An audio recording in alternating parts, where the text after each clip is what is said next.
기도에 와서 부딪히면 사탄의 무기와 세상의 악의와 육체의 욕망과 정신의 오만이 무디어진다. 하늘을 열어 거기에서 은총과 축복이 비오듯 쏟아져 내려오게 하는 그 무기들을 절대로 버리지 말아라. 세상은 하느님의 벌을 끌어들이는 잘못을 깨끗이 씻기 위하여 기도의 목욕이 필요하다. 그런데 기도를 하는 사람들이 많지 않으므로 그 사람들은 다른 사람들의 태반을 보충하기 위하여 많이 기도해야 한다. 그들은 산기도를 증가시켜 은총을 얻는 데 필요한 분량이 부족한 것을 채워야 한다. 그들의 기도가 사랑과 희생에서 우러나올 때 살아있는 기도가 될 것이다. 내 딸아, 그리고 너는 고통을 당해야 한다.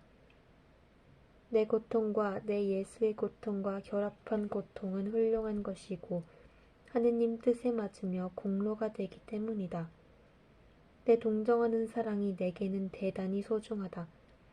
그러나 내게 입맞춤을 주려 하느냐? 내 아들의 상처에 입맞추어라. 그 상처에 너의 사랑의 향유를 발라라. 나는 내 정신으로 채찍과 가시의 아픔, 못과 십자가의 고통을 느낀다. 그러나 내 예수에게 주는 모든 애무도 느낀다. 그것은 그만큼의 입맞춤을 내게 하는 것과 같다. 그리고 오너라. 나는 하늘의 모후이다. 그러나 언제나 어머니이다. 나는 행복하다.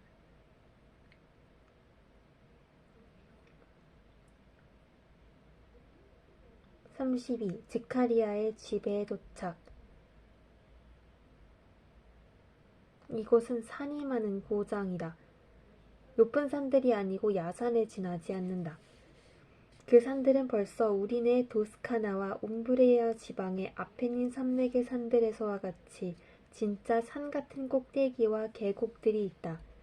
초목이 빽빽하고 훌륭하다.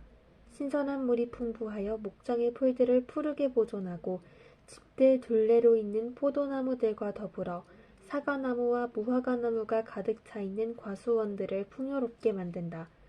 포도송이들이 벌써 살갈퀴 씨만큼 굵고 사과나무들의 싹이 터지기 시작하여 이제는 초록빛으로 보이며 무화과나무의 윗가지들은 벌써 형태가 잡힌 열매들이 있는 것으로 보아 틀림없이 봄이다. 그리고 풀밭은 꼭 갖가지 빛깔의 폭신한 양탄자와 같다. 양떼들이 거기서 풀을 뜯거나 쉬거나 하는데 에메랄드와 같은 풀밭에 흰 반점들이 찍혀있는 것과 같다. 마리아는 나귀를 타고 상태가 꽤 좋은 길에 올라가는데 그것이 주요한 통로임에 틀림없다. 모양이 꽤 한결같은 그 지대가 더 높은 곳에 있기 때문에 마리아가 올라가는 것이다. 저곳은 헤브론이다 하고 당신은 내게 몬따나 이야기를 하였지만 나는 확실한 것을 알지 못하겠다.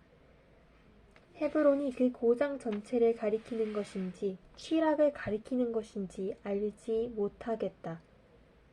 그러므로 여기에 대하여 내가 아는 것만을 말할 뿐이다. 마리아가 이제 읍내로 들어간다. 저녁 때이다.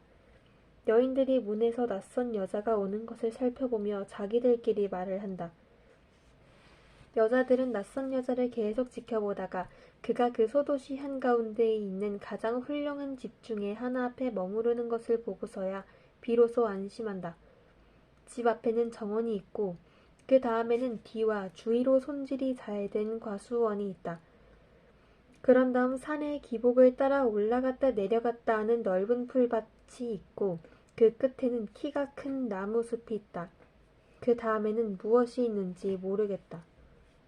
소유지에는 가시덤불과 들장미나무로 된 울타리가 쳐져 있다.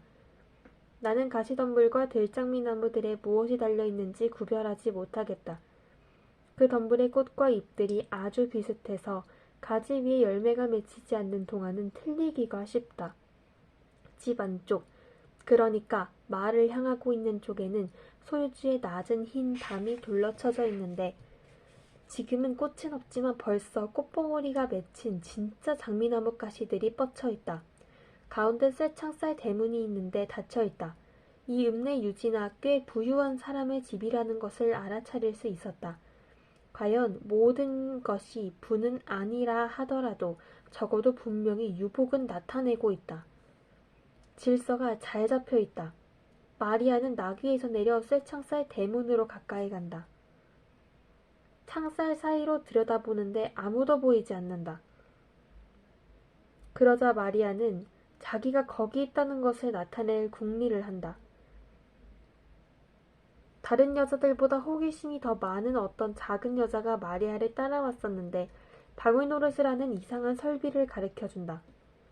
그것은 어떤 축에 고정시킨 두 개의 금속 조각이다.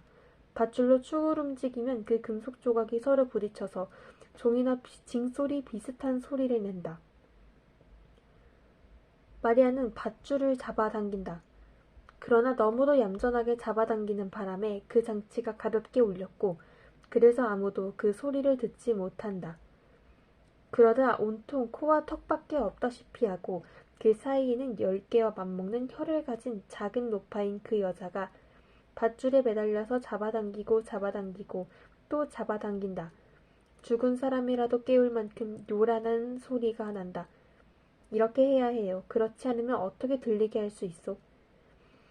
엘리사벳은 늙었고 즈카리아도 늙었거든요. 게다가 즈카리아는 지금 벙어리에다 귀머거리라오. 하인들도 늙었어요. 아시오? 처음 오는 거요? 즈카리아를 아오? 당신은... 다리를 저는 작은 노인이 나타나 이 숱한 안내와 질문에서 구해준다. 손에는 호미를 들고 허리에는 작은 낫을 차고 있는 것으로 보아 적언사이거나 농부인 모양이다. 그가 대문을 여니 마리아는 작은 노파에게 고맙다는 인사를 하면서 그러나 아이고, 노파에게 대답은 하지 않은 채 들어간다. 호기심 많은 노파는 몹시 기대가 어긋났다. 안에 들어가자마자 마리아는 이렇게 말한다. 나는 나자렛의 요아킴과 안나의 딸 마리아입니다. 당신 주인들의 사촌이지요. 작은 노인은 몸을 굽혀 인사를 하고 사라 사라 하고 소리 지르기 시작한다. 노인은 쇠 창살 대문을 다시 열고 마리아가 귀찮게 구는 작은 노파를 따돌리느라고 빨리빨리 안으로 들어왔고 정원사도 마리아와 마찬가지로 빨리 쇠 창살 대문을 닫았었기 때문에 정원사도 밖에 남아있는 나귀를 들여오게 한다. 그리고 나무를 끌고 들어오면서 말한다. 아, 이 댁에는 큰 행복과 큰 근심이 찾아왔습니다. 하늘은 아기를 낳지 못하던 만께 아들을 주셨습니다. 지극히 높으신 분께 찬미를 드려야 할 일이지요. 그러나 즈카리아님은 7달 전에 예루살렘에서 벙어리가 되어 돌아오셨어요. 그분은 손짓으로나 글을 써서 의사를 전달합니다. 그 소식은 아마 들으셨지요? 마님은 이 기쁨과 이 마음의 고통을 당하면서 아씨를 몹시 갈망하셨습니다. 사라와 함께 아씨 이야기를 자주 하시면서 이렇게 말씀하셨습니다. 내 귀여운 마리아가 아직 나하고 같이 있었으면, 마리아가 아직 성전에 있었으면 즈카리아더러 마리아를 데려다 달라고 청했을 거야. 그렇지만 이제는 주님이 마리아를 나자렛의 요셉의 아내가 되기를 원하셨어. 마리아만이 이 마음고통 가운데에서 내게 위안을 줄 수 있고 나를 도와 하느님께 기도를 드릴 수 있게 했을 거야. 마리아는 정말 착해서 성전에서도 모든 사람들이 마리아가 떠난 것을 슬퍼하고 있거든. 지난번 축일에 내게 아들을 주신 데 대해서 하느님께 감사를 드리기 위해 즈카리아와 같이 마지막으로 예루살렘에 갔을 때 마리아의 선생님들이 성전은 마리아의 목소리가 이 벽을 울리지 않게 된 다음부터 성전의 케루빔 천사들을 잃은 것 같아요 하고 말씀하시는 것을 들었어 하고 말입니다. 사라 사라 제 아내는 가는 기가 먹었지요. 그렇지만 이리 오세요. 제가 안내해 드릴 테니 오세요. 사라 대신에 집 한편 옆구리에 있는 층계 꼭대기에 반백이 넘는 머리에 주름이 많은 꽤 나이 많은 여인이 나타난다. 그 여인의 속눈썹과 눈썹이 아직 검은 것으로 보아 머리가 아주 검었을 것이며 또 아주 짙은 갈색이었을 것임은 그의 얼굴 빛깔로 충분히 알 수 있다. 분명한 늙음과 이상한 대조를 이루며 그의 임신은 헐렁한 옷을 입었는데도 잘 나타난다. 여인은 손짓을 하면서 내려다본다. 엘리사벳은 마리아를 알아보았다. 엘리사벳은 놀라고도 기쁜 오 소리를 지르며 팔을 하늘로 들어올리면서 할 수 있는 대로 걸음을 재촉하여 마리아에게 마주온다. 항상 거동이 조심성 있는 마리아도 사슴 새끼와 같이 젠 걸음으로 뛰기 시작하여 엘리사벳과 동시에 층계 밑에 이른다. 마리아는 그를 보고 기뻐서 우는 사촌 언니를 짜릿한 한이를 가지고 가슴에 안는다. 두 여자는 잠시 얼싸안은 채로 있다가 엘리사벳이 고통과 기쁨이 섞여 있는 아하는 소리를 내며 포옹에서 풀려난다. 그리고 자기의 부른 배에 손을 갖다 댄다. 엘리사벳은 번갈아 창백해졌다 붉어졌다 하면서 얼굴을 숙인다. 엘리사벳이 몸이 불편한 듯이 다리가 후들거리므로 마리아와 하인이 붙잡아주려고 손을 내민다. 그러나 엘리사벳은 잠시 마음속으로 정신을 가다듬은 것 같이 있다가 얼굴을 드는데 그 얼굴이 어떻게나 빛나는지 젊어진 것 같다. 엘리사벳은 마치 천사를 보는 듯이 미소를 지으며 존경하는 태도로 마리아를 쳐다보다가 몸을 깊이 굽혀 인사를 하며 말한다. 모든 여자들 가운데 가장 복되십니다. 태중의 아드님 또한 복되십니다. 주님의 어머님이 당신의 종인 나를 찾아주시다니 어찌된 일입니까? 문안의 말씀이 내 귀를 울렸을 때 내 태중의 아기도 기뻐하며 뛰놀았습니다. 그리고 내가 당신을 껴안았을 때 내 태중의 아기도 기뻐하며 뛰어놀았습니다. 주님의 성령께서 내 마음 저 깊은 곳에서 지극히 높은 진리를 말씀해 주셨습니다. 사람의 정신에는 될 수 없을 것 같이 생각되는 것까지도 하느님께서는 하실 수 있다는 것을 믿으셨으니 정녕 복되십니다.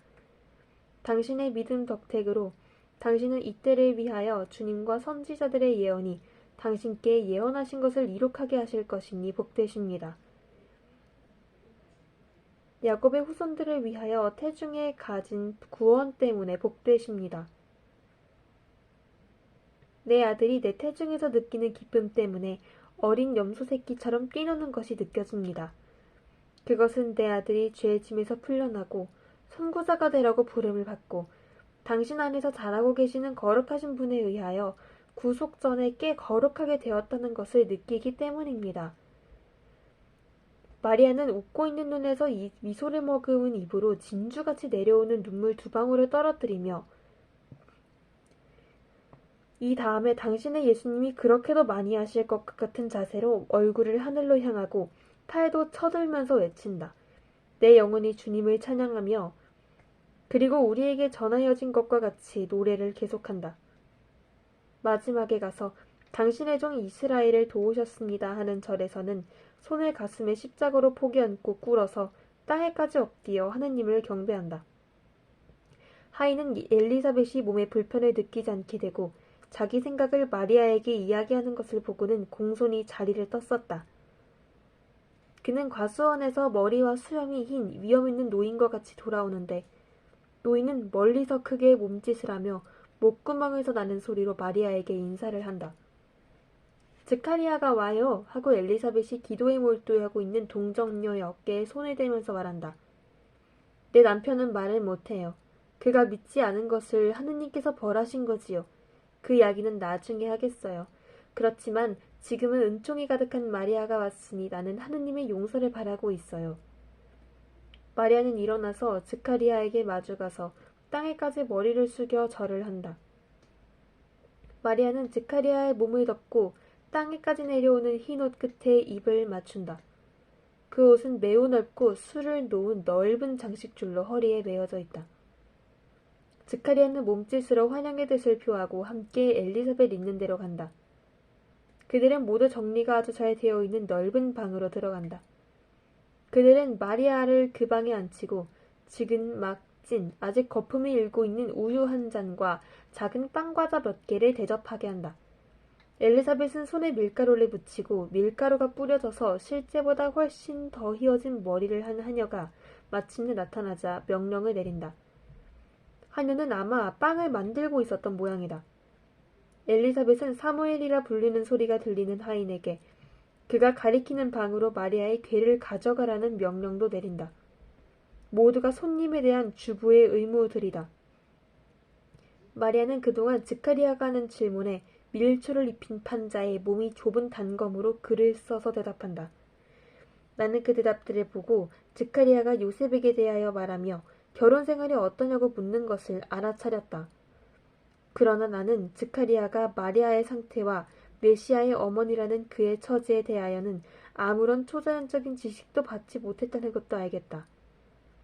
엘리자벳이 남편에게 가까이 가서 청순한 애무를 하려는 듯이 어깨에 다정스럽게 손을 얹으며 마리아도 아기를 가졌어요. 마리아의 행복을 기대하세요 하고 말한다.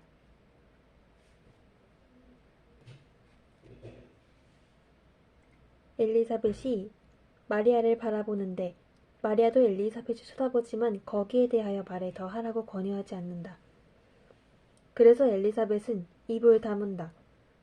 즐거운 매우 기분 좋은 환상이었습니다. 이 환상으로 유다의 자살을 보고 느꼈던 전율이 없어졌습니다. 어젯밤 잠이 들기 전에 나는 향유 바르는 돌 위에 움직이지 않는 구속자의 시체 위에 몸을 눕힌 마리아의 눈물을 보았습니다. 마리아는 시체 오른쪽에 무덤으로 쓰는 굴 입구 쪽으로 등을 돌리고 계셨습니다. 횃불빛이 그분의 얼굴을 비추어 고통에 휩쓸리고 눈물로 범벅이 된 그분의 얼굴을 내게 보여주었습니다. 마리아는 예수님의 손을 잡고 쓰다듬고 뺨에 대고 따뜻하게 해주며 입을 맞추고 손가락들을 하나씩 펴고 이제는 생명이 없는 그 손가락에 입 맞추시곤 했습니다. 그런 다음 얼굴을 쓰다듬으시고 몸을 숙여 벌어진 입과 반쯤 감긴 눈과 상처 입은 이마에 입 맞추셨습니다. 횃불의 불그레한 빛이 고문받은 그 온 육체의 상처를 한층 더 생생하게 보이게 하고 그 육체가 당한 고문의 잔인성과 그분의 죽음의 현실성을 더 뚜렷이 나타내게 합니다. 내 정신이 맑을 동안은 이렇게 계속 주시하고 있었습니다. 그러다가 졸음에서 깨어나 기도를 하고 정말로 자려는 자세로 들어갔었습니다. 그때 이 위에 적은 환상이 시작된 것입니다. 그러나 마리아는 내게 이렇게 말씀하셨습니다. 움직이지 말고 보기만 하여라.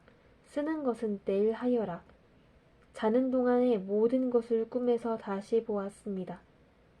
8시 반에 잠이 깨서 어제 본 것과 꿈에 본 것을 모두 다시 보았습니다. 나는 보면서 글을 썼습니다. 그런 다음 신부님이 오셨습니다.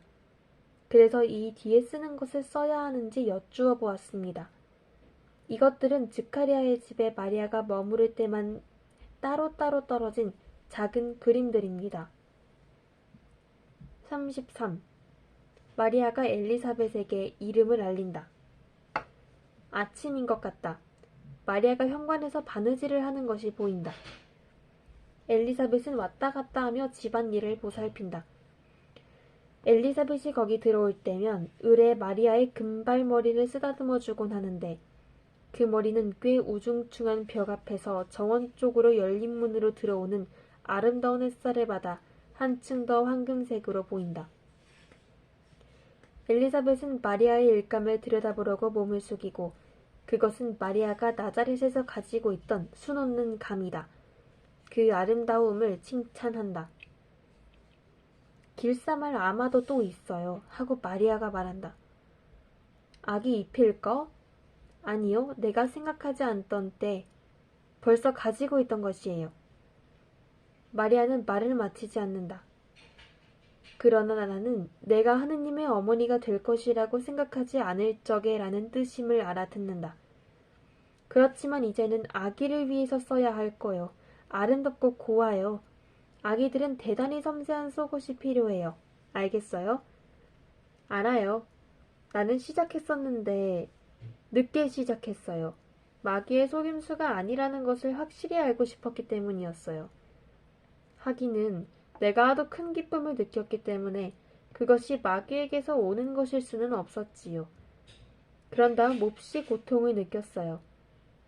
마리아, 나는 이런 상태가 되기는 너무 나이가 많아요. 나는 고통을 많이 겪었어요. 마리아는 괴롭지 않아요? 나는 그렇지 않아요. 이처럼 몸이 좋은 때가 없었어요. 그래요.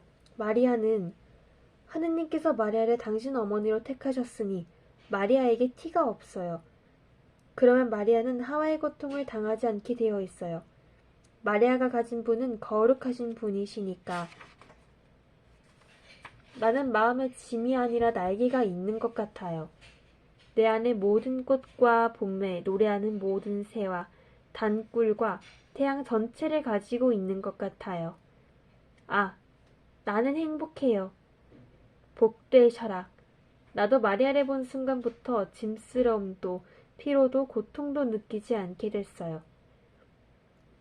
새로워지고 젊어지고 여인이라는 내 육체의 괴로움에서 해방된 것 같았어요. 내 아기가 마리아의 목소리를 듣고 기뻐 뛰놀고 나서 이제는 그의 기쁨 속에 편안히 자리 잡고 있어요. 아기를 내 안에 가지기를 마치 산 요람에 가진 것 같고 아기가 배불리 먹고 행복하게 자는 것을 보는 것 같고 어미 날개 밑에서 안심하고 자는 어린 새같이 숨을 쉬는 것을 보는 것 같아요. 이제 나는 일을 시작할래요.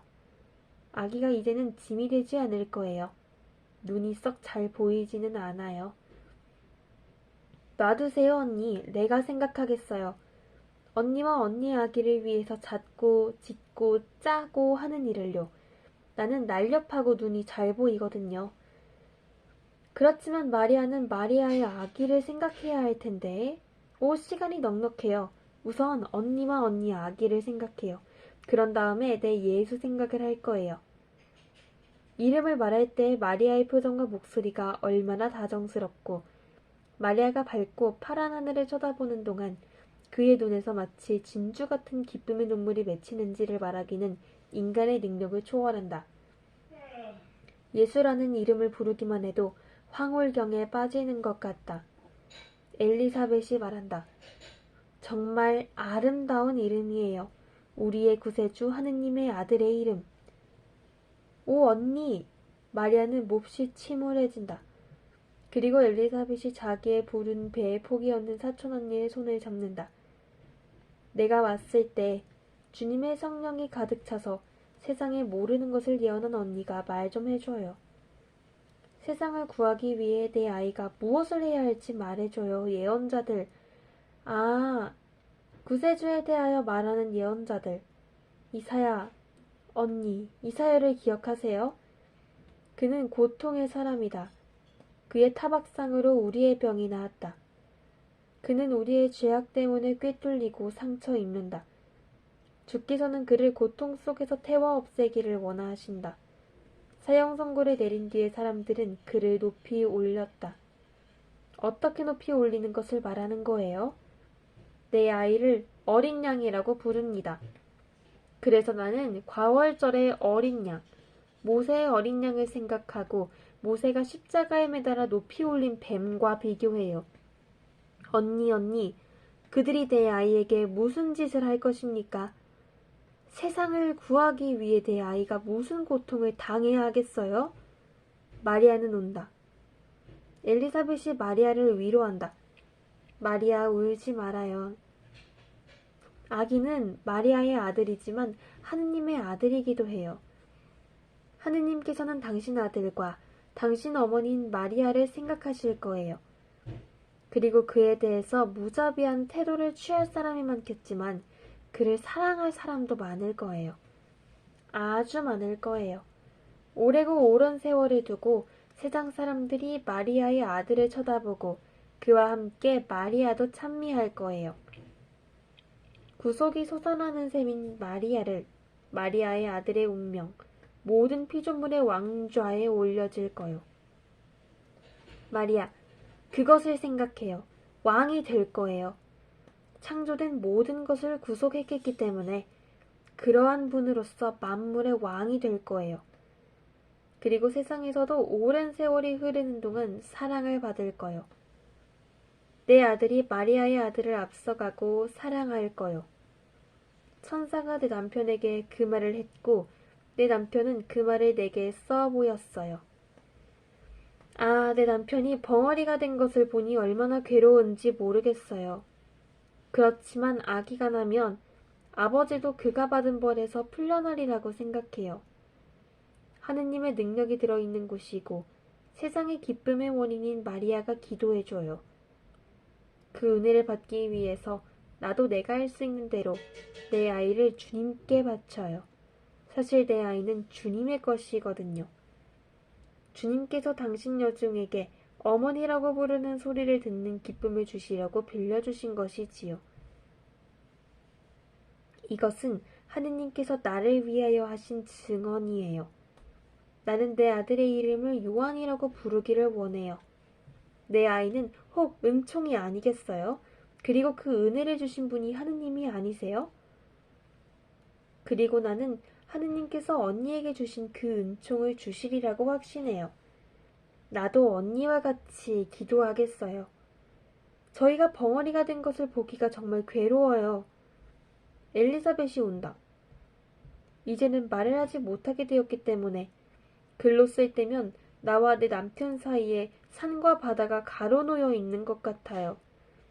그렇게도 많은 세월 동안 다정스러운 말을 해왔는데 지금은 저희의 입이 다물어져 있으니 그리고 특히 장차 일어날 일에 대하여 말한다는 것이 얼마나 좋을지 모를 지금 말이에요.